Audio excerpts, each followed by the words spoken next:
नवीन बाबू सब गोटे कथा कहती no will take own course किंतु तांकर विधायिका नर्लार विधायिका तांकर स्वामी जो भाव में तहसीलदार को हत्या धमक देले निश्चित भाव में गणतंत्र शुभंकर एटा निंदा करुच्ची एवं शंख भवन में प्रेसमिट करी जो भाव नर्लार विधायिका कहले जे मु थिले पुलिस को बाड़े था पुलिस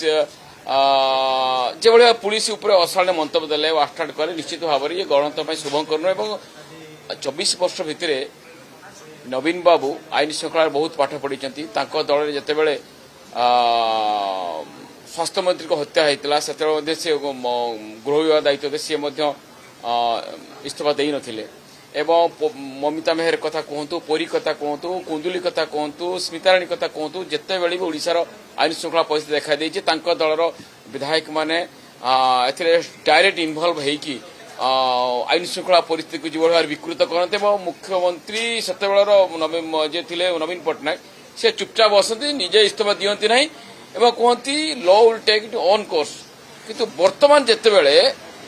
तांकरी दलर विधायक स्वामी जिते बड़े तहसीलदार को धमक दौर हत्या धमक दौरान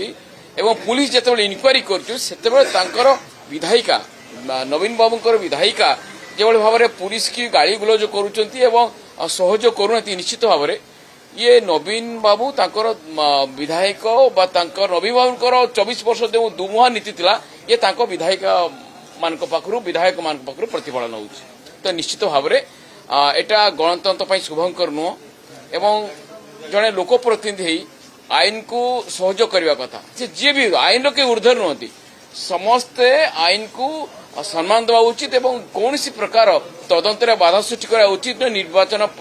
जनप्रतिनिधि जड़े किंतु जो भाव में ये आचरण उच्चारण देखले शंख भवन में प्रेसमिट करके पुलिस को जो भाव में गाड़ी गुलज कर निश्चित भाव में शुभंकर नुह।